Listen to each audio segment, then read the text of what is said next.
Hello everybody and welcome to the STARTrading Podcast with me, Lewis. And me, Sophie. And today we are joined by my very good friend and an absolutely powerhouse in the world of investing and property, the fantastic Paul Smith. Thank you so much. Very kind. Welcome. Good to have you Thank here. you so much. Pleasure. So we thought we'd talk to you today about all things investing. Okay. I absolutely love every year you do the predictions, and there's definitely some predictions that correlate to what we do at STARTrading. So we'd love to hear some of that. You're also now a student of STARTrading. I am. Yeah, and you're making money from Every day's a STARTrading. school day. Yeah, every day's a school day. You're making money from STARTrading Yeah. as well now, which is brilliant. That's what we want to see. It's kind of the whole point. Yes. So we'd just love to kind of hear a little bit about you, your journey, kind of what the big things are that you're seeing in the worlds of investment, things you maybe think are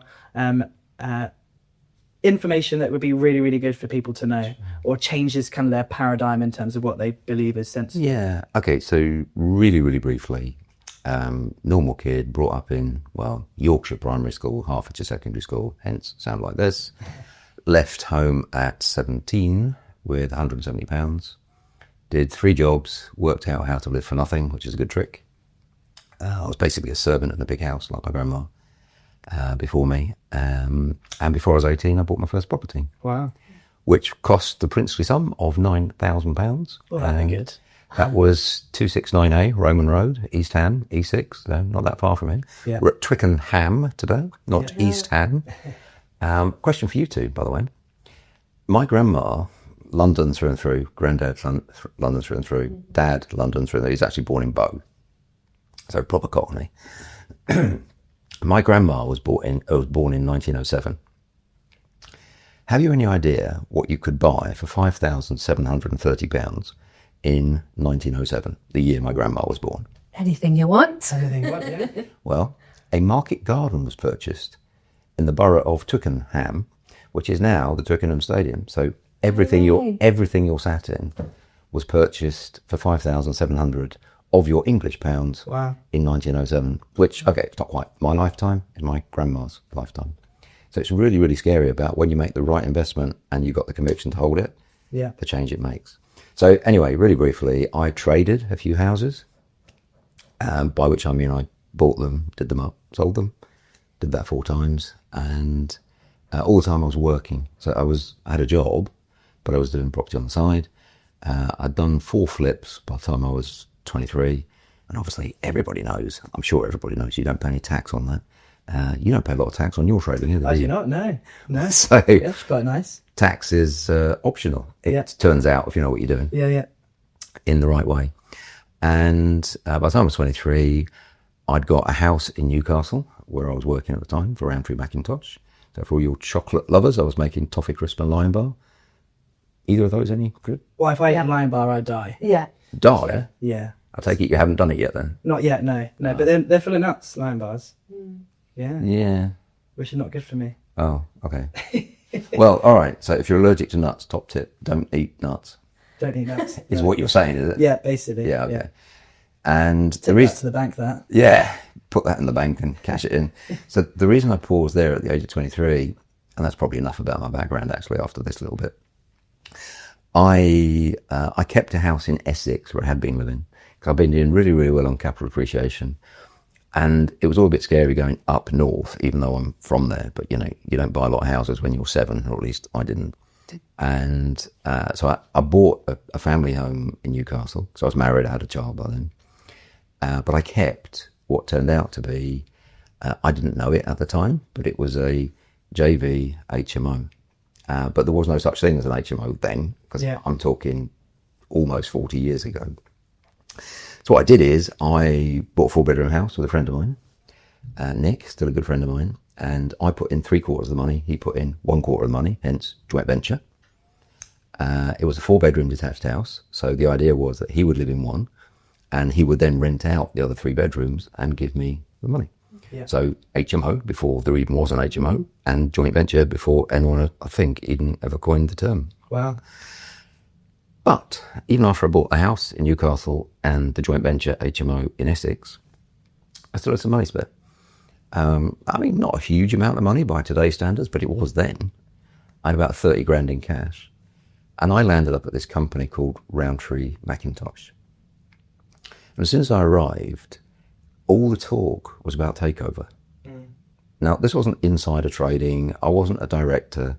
I was just a manager. So I was just working there. And everybody was talking about takeover, takeover, takeover. So I thought, well, if the company does get taken over, then the shares might go up a bit. So I popped, a few grand, 30 grand, because I had it spare in the bank. And I thought, stocks and shares. This is my first stocks and shares purchase. I was going to say, that's quite a brave decision at that point. It wasn't, because I wasn't worried about it, in the sense that I knew I could make far more than that if I just flipped another house, was my logic. Yeah. And I still had time on my side and whatever. So I bought those shares at £3.30. And within a year, Nestle had bought Rowntree Mackintosh. So Rowntree Mackintosh doesn't exist anymore. So if you look on KitKat now, it says Nestle. It doesn't say Rowntree anymore. You haven't got a clue what I'm talking about. You're too young. But anyone that's of an age will remember that, you used to have Rowntrees running on everything. And the punchline is that when the company sold, less than 1 year after I started, the shares went to £11.50. Wow. So I tripled my money. So my my 30k became almost exactly 100k. Yeah. And that was when I really started looking at different asset classes. And because Yeah. my family had never done it. My family had my dad and my granddad had bought houses and flipped them one at a time. But they'd never done stocks and shares or anything like that. So I was considered a bit out there by the family. Yeah. So you've obviously diversified. You've done very, very well in property and investing over the years. I think it'd be really cool to hear kind of what your reason is for diversification. Like what's, because some people say, well, you're good at this, just do this. I get it all the time. They're like, you're really good at trading, you make good money there. Why do you diversify? Yeah. So it'd be really good to hear from you what your reason is behind diversification, and also why you decided to get started with us and learn how to trade as well. Okay, two-part question. So why diversification? I firmly believe the foundation of wealth is property. To support that point, I quite often talk about phones, which is a bit weird, but let me explain. I believe there are only two forms of sustainable competitive advantage in the world. One is brands and the other is people. And if you're the owner of Coca-Cola or something, then potentially you've got a global advantage that's very difficult to overturn. However, for the people that are currently investing in things like NVIDIA, it's a technology stock. And what do we know about technology? I'm an engineer, physics is my number one subject. There's a thing called Moore's Law. I don't know if you're familiar with that, but what that says is the power of computing doubles every 18 months. Mm-hmm. And therefore, what was super intelligent and fantastic 18 months ago is half as good now. Mm-hmm. And if I take you all the way back to 2007, 2008, that's when the iPhone was launched. And the iPhone, pretty much since then, has been the dominant handset technology. Prior to that, it was Nokia. Do either of you have a Nokia phone? Not anymore, but I miss that little snake game. Do you know what Nokia do now? No. They make car tyres. What? And take a different example of that, around about the same, or a few years earlier. If I talk about BlackBerry, you'll probably think about fruit, aren't you? No, I do remember the phone. Do you? Yeah. Okay. So where's BlackBerry now? Do you know any BlackBerry users now? So you've got these super dominant global companies, you'd have thought, just getting ripped to shreds by the incomer. Yeah. And if you had all your money in Nokia shares or BlackBerry shares, today you'd be skint, wouldn't you? Yeah. So as an example. But you might have a nice set of tyres. You might have a good set of tyres, yeah. And I could give you so many different examples on that. If you think about the US stock market, two things. It's really quite scary. And this is primarily, I guess, addressing the why wouldn't I have all my money in stocks and shares? Because the classic balanced portfolio that an advisor that's trained and authorized to give you advice and has spent umpteen years doing it will classically give you a 60-40 portfolio, by which they mean 60% stocks and shares, 40% bonds. Yeah. How the hell's that balanced? It's 100% in the financial markets over which you have no control. So maybe come back to that in a second. But if you think about the S&P, or if you think about the NASDAQ, from when a company enters the S&P to when it dies, do you know what the average lifespan is? 10 years. Is that it? That's it. They either go bust or they delist and go private again. And if you think about American stocks, so I'm now going to agglomerate the NASDAQ, the S&P, and the Dow. I'm going to put all three of them together. And if I take you back to the early 1970s, so this might be a little bit technical, pardon me if it is, tangible assets, intangible assets. Tangible asset means you don't touch it. This couch is a tangible asset. My thoughts, my IP is intangible. Got it? I'm going to be asking questions. So Always a teacher. Always a teacher. yeah. So if you go back to American listed company spreadsheets in the 1970s, so broadly 50 years ago, 5% of their balance sheet value was intangibles, was brand, was goodwill, that sort of thing. Any guess what it is today? So it used to be 95% tangible, 5% intangible. I definitely think it's gone up with the rise of personal brand and everything like that as well. Flipped. Completely Really? flipped. 95% intangible, 5% tangible. So you go look at the assets of a big company. What is it? You're buying goodwill. And the PE ratios, for anyone that knows what they are, have gone mental, in my view. Well, NVIDIA, for example. Would be an example. Warren Buffett, who I admire deeply for many different reasons, says that in his view, his analysis, 60% of listed companies in the United States, and listen to this everybody, will never make a profit. Wow. Not make a small profit, they will never make a profit. I'm old school. When I buy a stock or a share, I want a dividend. So this isn't an advert. I'm not telling you to do this. I'm just giving you an example of what I've done. So around about 8 months ago now, I got very interested in the DAX, so the Frankfurt Stock Exchange, and I bought a few shares. And to give you an example, I bought Volkswagen. I bought a particular type of Volkswagen share. Why? Because everybody's saying, oh, Volkswagen's going to get hammered, tariffs, this, that, and the other thing. Their PE ratio when I bought was 3. Their cash reserves were off the scale. Yeah. So I just got paid a 7% dividend in my bank. Thank you very much. And the shares have gone up since I bought them. Yeah. But the received wisdom was, oh, stay away. Yeah. So that's kind of reason number one. Technology and the markets, they're not what they were. Reason number two is, and this is going to sound like I'm kind of being anti-property. I'm really not. I just want to draw some examples of why balance is good. So if you go back 20 years to the early 2000s, or maybe, early to mid 2000s, in order to purchase a typical UK property in gold, not money, in gold, you would have needed approximately 12 kilos of gold. If you just work out the average house price divided by the average price of gold per kilo, you needed 12. Today, or this morning actually, just before you guys came and kindly joined me, the average price of gold is £81,000 a kilo. Yeah. Per kilo. Yeah.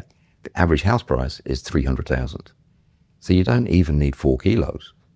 So has the house price gone up from 100,000 to 300,000? Has the value of money gone down? Is the value of the house expensive or not? Because if you'd have bought 12 kilos of gold in the early 2000s, you could now have 3 houses. Yeah. Or you could put that as deposit on 12 houses or whatever. Yeah. The thing you cannot ever take away from property is leverage. The vast majority of money that you use to buy a property is not yours, typically. You get a mortgage. And 75, 80% of the purchase price, therefore, isn't your money. So to counter-argue against my gold argument, if I'd have had £100,000, let's say, in 2003, whatever it was, I could have bought £100,000 worth of gold, or I could have bought £400,000 worth of property. Yeah. That £400,000 worth of property, if you triple that, which is what's happened, is now worth 12 times more. Yeah. That's interesting, isn't it? Very. So leveraged property is performing about the same as gold from a capital perspective. Obviously, from gold, most people don't know how to get a yield. I do. I get 4% yield, but whatever. That's not really the point. Yeah. So for most people, it's relatively simple to borrow the money. Capital appreciation is great. You get profit from rent. And without going through all of the asset classes, they've all got different benefits. Mm-hmm. But the key reason why I wanted to learn to trade, because it's not something I've ever done. And go back to Warren Buffett again. So by trade, I mean holding an asset short term. I don't really care what it is. I'm much more of a long-term fundamental investor is naturally where I've learned my trade, I suppose, over the last 40 years. But Warren Buffett says, and it's always true, and please always remember this if you're thinking about doing something new. Warren says, risk comes from one thing, not knowing what you're doing. Mm-hmm. Therefore, when I decided I want to trade, I came to see you guys because start trading, you know what you're doing. Yeah. I don't. So, reading charts and doing the technical analysis, I'd heard of it, but I didn't really know what it was. Yeah. So for me to start trading with zero experience, I could do it and I would eventually learn. Yeah. That's a pretty expensive way of doing it. And it'd take a lot longer. Mm-hmm. Yeah, it would. And you're a very smart man.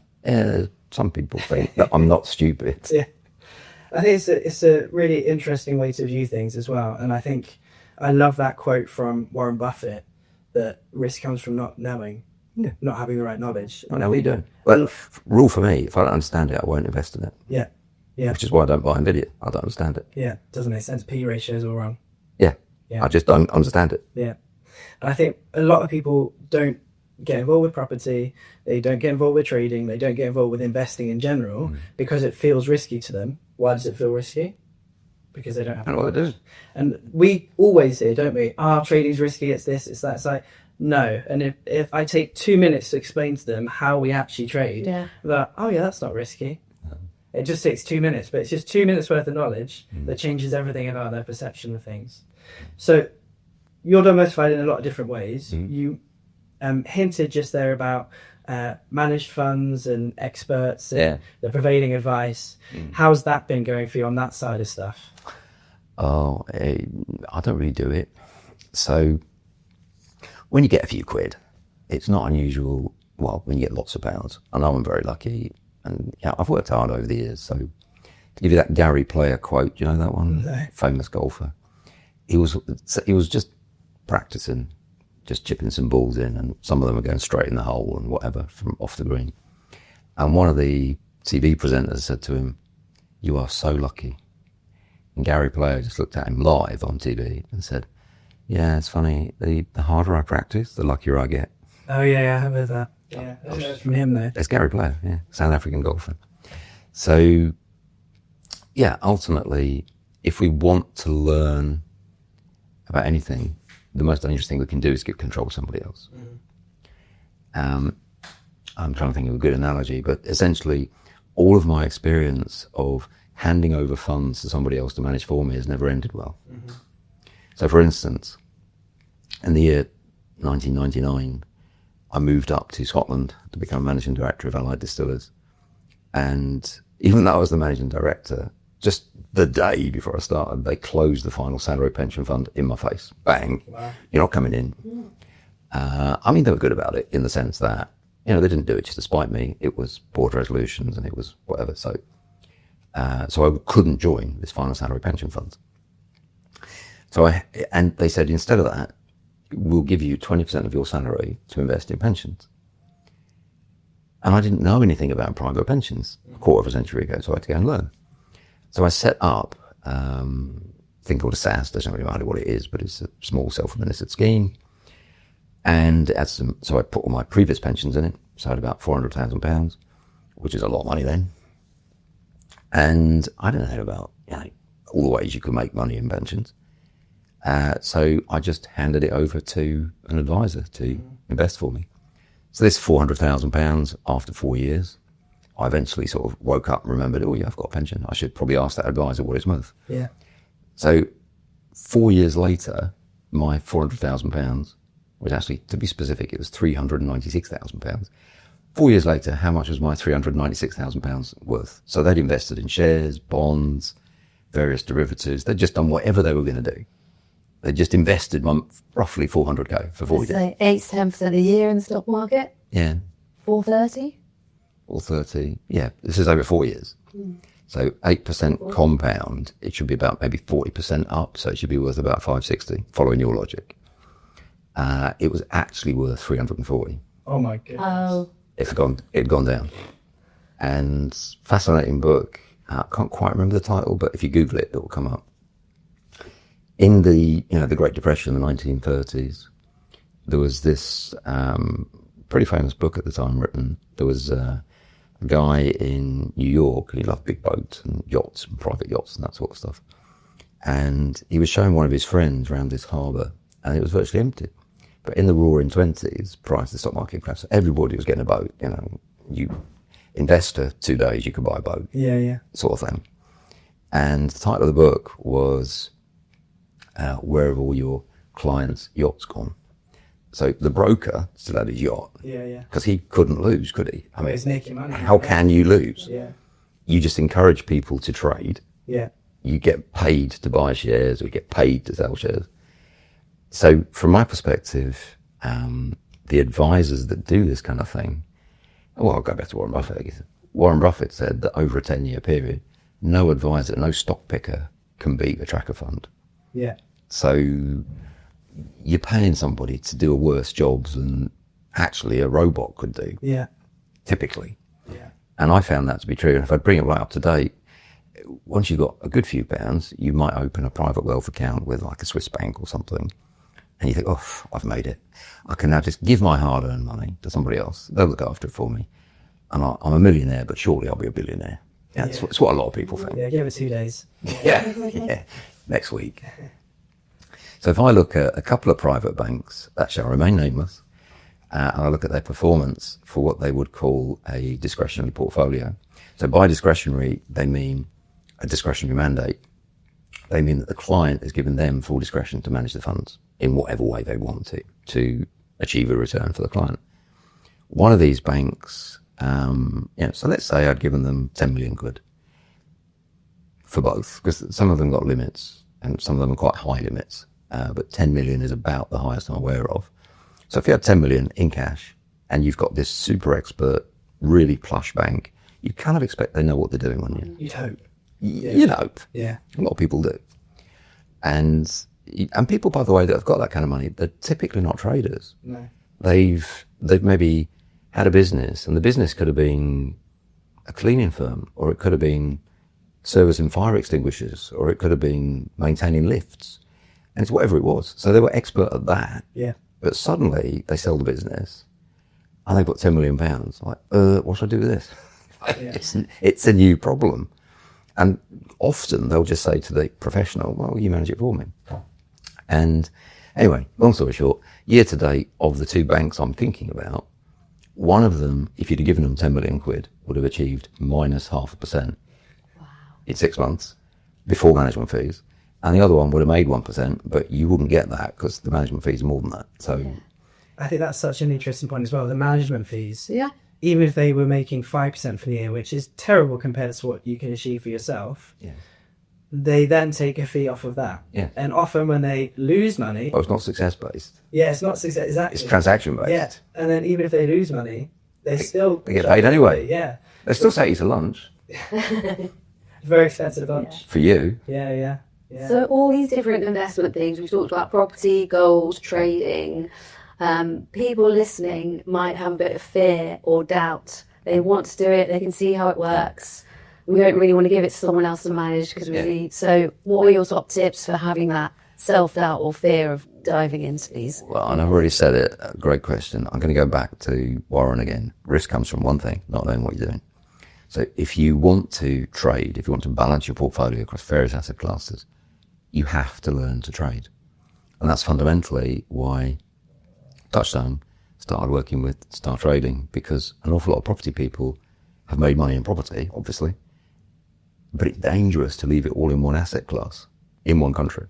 So anyone that wants to learn about this stuff should definitely get themselves over to STARTrading, learn about STARTrading, and learn about trading, and learn from people that have done it before. Because whenever I do anything, give you a completely random example, 60, I'm almost 61. When I was 40, decided to give myself a little present for my 40th birthday. Got my eyes lasered. First place I walked, 20 odd years ago, and I've got 20/20 vision, and it's pretty good ever since. So I walked in to get my eyes lasered umpteen years ago, and there was this big poster behind the desk, and it said 2 for 1. I was like, what? I'm not getting my eyes done on a bog off.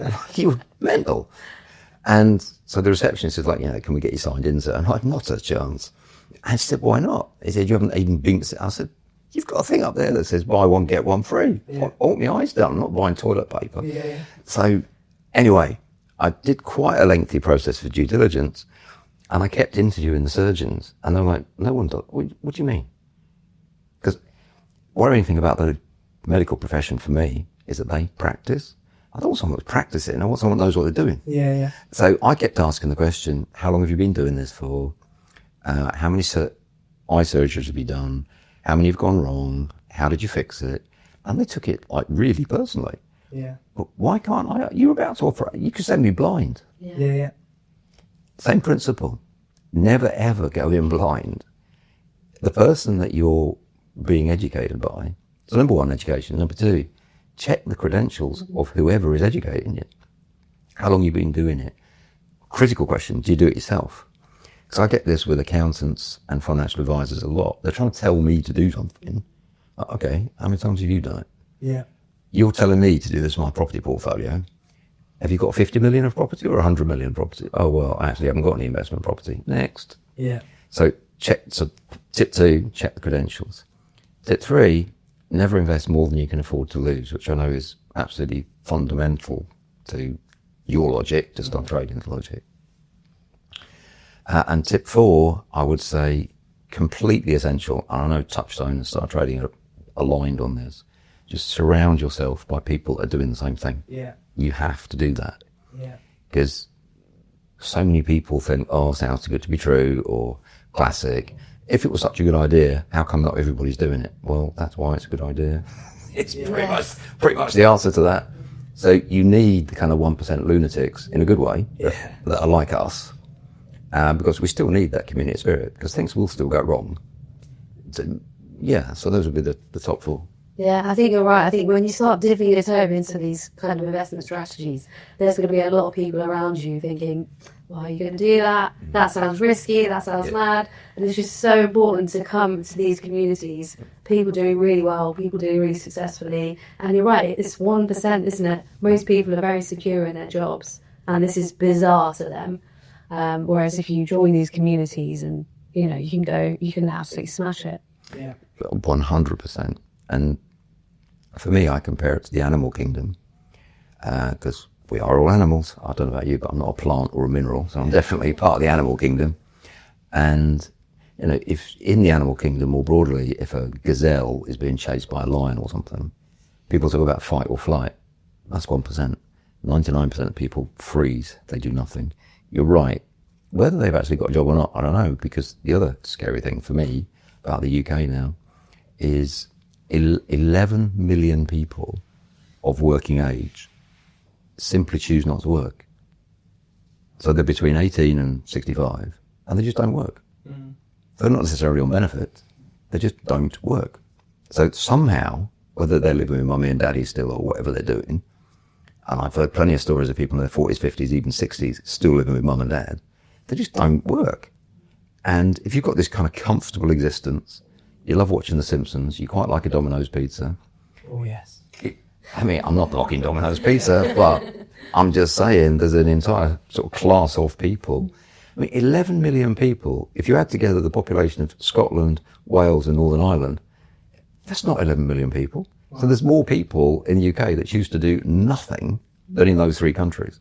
So they're pretty comfortable, somehow.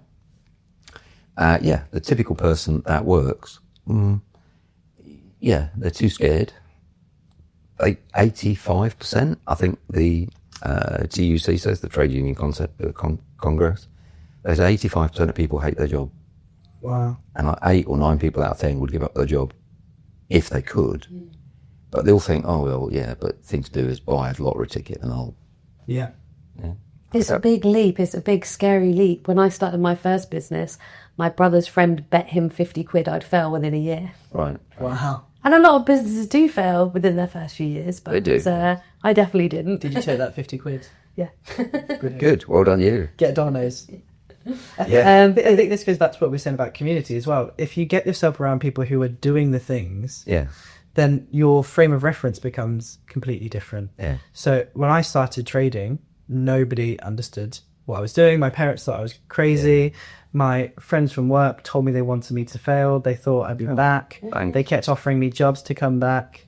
I must have done something right in that job. That Yeah. my ex-interview was quite interesting. So I just think it's so important who you surround yourself with, who you listen to. I get, and I'm sure you do as well, Paul, a lot of comments on my social media like, that's not possible. And my response is always, just because you think it's not possible for you doesn't mean it's not possible for somebody else. And there's plenty of people who have done the things, they have taken the action, they have got the knowledge, and they're now somewhere different to where they were before. Sure. But I do think surrounding yourself with the right people, even just following the right people on social media that give you that boost and awareness of what's possible is so vital. You're just taking me to Nelson Mandela. Favourite Mandela quote: "Everything is impossible until someone does it." That's very true. And, you know, in the context of what we're talking about, is it easier to change the political system of an entire country or arguably continent, Yeah. or is it easier to place a trade? Far easier to place a trade. I'd have said so. Yeah. I'd rather do that than spend 40 years in prison. Yes. Yeah, but just, you know, so yeah, Still changing lives, just in different ways. So that's the one whole. trade at a time. Yeah, one trade at a time. Oh, I love that. Love Put that on a t-shirt Yes. or a mug. We have had quite a good month this month, haven't we, in the community? We've had a good week. Had a very good. Last month was a good month. This month, last month we were up just on our 3 core strategies. We were up about 9%. So that's really good for the month. Brilliant. Well, people might not know this, but so sorry. I mean, you know it because you live it, both of you. But when you're in the star trading community, it's like you need to learn the basics. You have to learn the basics. But once you've learned the basics, the students can just watch what you guys are doing. And if they want, they can copy the trades. There's like a monthly oil trade or there's whatever. Yeah.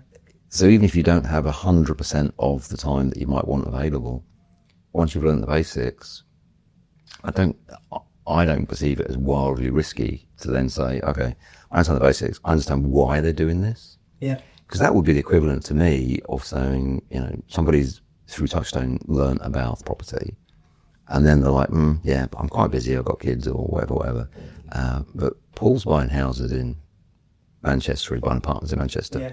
So I think that might be a reasonable thing to do. Yeah. Or whatever. So I'm just not quite a perfect analogy, but No, and it's because we do focus very much on the empowerment, but the whole community are constantly talking about the trades that they're placing. We do live market analysis. Although you can't technically copy our trades, you can kind of see what we're doing and where we're going, which keeps us on the edge of empowerment and just helping. I kind of think of it as the training wheels. So you've got those stabilizers on either side, which are keeping you moving in the right direction. Yeah. And then every month we do a review of the month and this is what you could have won, like Bruce's Price is Right or something, which is quite good. Yeah, and just being in that community is really important because I learned to trade and then my husband learned to trade. Yeah. And then he got busy and left the community, but I'm still in it. And then I became a mentor, and now I'm sat here with you guys, and my husband's like, oh yeah, I need to do a bit of trading. But I see it every single day in the community. It pops up, people chatting, and it's so important to be in there, in the thick of it, seeing what's going on, being inspired. Like today, we're at a Touchstone deal clinic, and the deal's being done live on stage. It just brings everyone back into the room, and they're going to walk away with so much enthusiasm, aren't they? Yeah. Big time. yeah, I mean, I quite often get it's too risky, I can't afford to do it. My perspective is you can't afford not to do it. And from a property perspective, I always say the most expensive mistake you can make in property is to not do it. Yeah. You shouldn't wait to buy houses. You should buy houses and wait. Yeah. Time is going to pass anyway. Things are only going to get harder. And if you don't behave differently to how you've behaved up until this point, then nothing in your life is going to change. You're going to get what you always got. Yeah. Speaking of things we need to get, I think it's time for some TV magic. Okay. And to have our secret snack. All right. Yeah. What have we brought Paul for his snack? Well, that's a secret. Yeah. Right. So we're going to click So TV magic, 3, 2, 1. Wow, that was amazing TV magic. Did you see that? Yeah. No. What happened? So we've got some secret snacks from the wonderful Ray, Those look like water biscuits. but I'm pretty sure one of them's just a bland cracker, which I don't see any cheese, so I'm a little bit upset about it, to be honest. Where's the grapes? Where are the No grapes? cheese. Yeah. So I'm not going to have one because these look a little bit potentially nutty. Okay. So it's not a great secret snack day, is it? Would you like to try one, Paul? You don't have to. It's okay. Actually, can you get those things off? That looks tastier. That does, yeah. Might be less hard. Yeah. Would you like? Thank you. Plain cracker. Well, I don't know what it is. Yeah. Polly wants a cracker. And my teeth though. I'm not sure they are. Right. So we need to have scoring. So we always score our snacks out of 10. I think this might be gluten free. Oh, that's good. Or is that okay? It tastes like cardboard. Yeah. Do you have a problem with gluten? No. Okay. Well, that's on one. That's the basis. most disappointing snack we've ever had. I think it is. However, I was going to bring instead of a snack a dilemma. Oh. Because we're in the beautiful Radisson, right, for our event. And my husband and I used to run our own resort in Indonesia and sometimes go over to the mainland and stay in a hotel. And we had young kids and we would have the breakfast, you know, big, beautiful buffet breakfast, What? Like biscuits? a bit like this. Dry crackers. And I would, you know, take a bit of fruit for later, maybe make a little sandwich for my son. And my husband was like, no, you absolutely cannot take from a breakfast buffet. Do it. I say yes. And it's been a huge dilemma, which we bring to... So it's a Buffet. snack-related dilemma. Yeah. I think. So is it ethical or not to take from the breakfast buffet for your lunch? Yes. You think it's fine? I don't really understand why that would be a dilemma. Well, some people think it's stealing because they think you're entitled to Probably the all you can eat. breakfast. Yeah. Exactly. Which they throw in the bin after anyway, if you don't eat it. What I normally do, if such a situation arose, I normally ask the staff, is it okay? And I generally get them to put it in a bag or in a basket and tell them to take it to the room. There you go. That's a good idea. So you should just, in my experience, act like you own the place. That's a good idea. And then it's their fault if they've done it. I have been very poor in my life, but also wanted to travel. So I remember being in Scandinavian countries where food is not cheap. Yeah. And I used to stay in a hotel. The breakfast was terrible, but I would make myself a sandwich and I'd have it for lunch. And if ever the staff said anything, I was like, I just want to finish my breakfast in my room so I could take it with me. But then I'd have another meal covered. Normally a cheese and ham toasty, which is now an obsession. That was a very early days smorgasbord, wasn't it? It was, yeah. Little bit of cold cuts. Yeah. Love it. Well, I You're think the making it sound listeners very should let us upmarket. know. Just some dodgy, wet ham. That cheap ham that's really like liquidy. Yeah. It's a great time in my life. But we could put it out to the listeners. Would you do this? Would you take from your buffet breakfast or not? Let us know. Well, I've got one to add to that. In my 17th year, I was frequently hungry because I was saving like mad for this house. And one of my jobs, one of my 3 jobs, was working in BJams, which no longer exists. So I'm saying BJams, think Iceland. Oh, okay, yeah. So it was a precursor to Iceland, but it only had frozen food. So none of this fancy stuff. So I'm working in BJams, and I used to work on frozen chickens. That was my job. Yeah. Just putting frozen chickens in a freezer. And I was so hungry, I went to the staff canteen, and I was searching around the staff canteen. And the only thing I could find in the staff canteen was a very ancient loaf of sliced bread. There was a toaster, and I was absolutely ravenous. And it had blue mould on it. Oh, my goodness. So here's the dilemma. If you're starving hungry, who thinks out there that Paul toasted it and ate it? And who thinks, nah, he just grinned and bore it? So I'm going to vote for you ate it. Yeah, We Paul spread did sound it up. very hungry. Yeah. I've got another dilemma on top of this one. But Do you want to know the answer? Yeah. I ate it. Of course he did. Needs must. Needs must. Wow. Didn't kill me. Yeah, Whatever don't kill you makes you stronger. that's very true. Yeah, a bit of penicillin really. It's isn't probably penicillin. I didn't do a technical lab analysis. I just ate it. it? Yeah. And were you okay the next day? Yep. Brilliant. Yeah.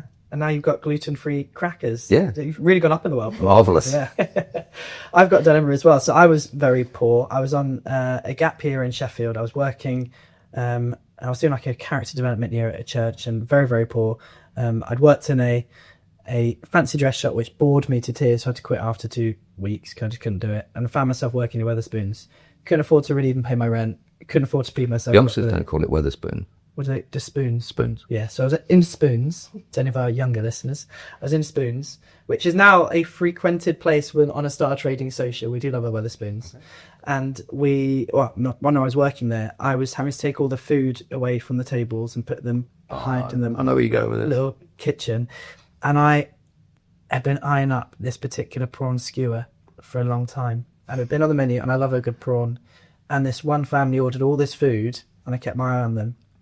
And they left a prawn skewer. They didn't eat it. So as I gleefully took it off the table and walked back briskly to behind the scenes, I then devoured the prawn skewer. Wow. And it was great. It was actually very dry. It wasn't great. But I needed it. So that was my meal for the day. In my very, very younger years, this has got nothing to do with it. We're trying to out poverty eater, aren't we? No, I didn't even have a roof.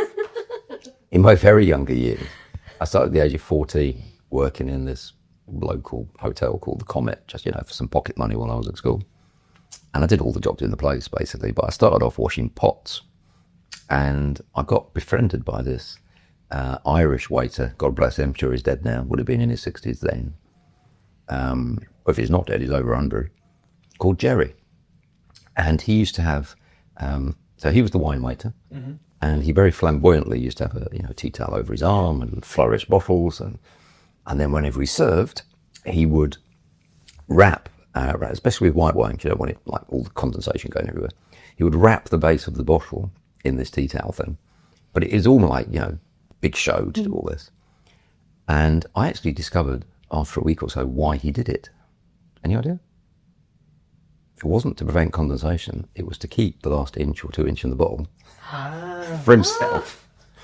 Genius. So by the time I cracked that, which didn't take me long, Jerry was terrified that I was going to dob him into higher management.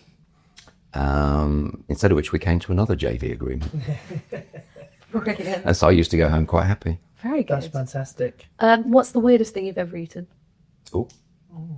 Mine is crocodile. Tried crocodile. I've tried crocodile. Yeah, I'd rather eat that than it eats me.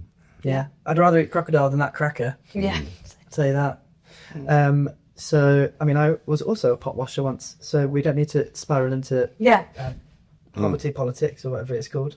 So, Paul, thank you very much for joining us. Thank you very much, both of you. And everybody, make sure you watch out for other episodes that are coming. Let us know, would you have eaten the mouldy cheese, and would you steal a sandwich from Mouldy breakfast? Mouldy bread. Yeah. I just want cheese. Would you eat mouldy bread like Paul did in his younger days?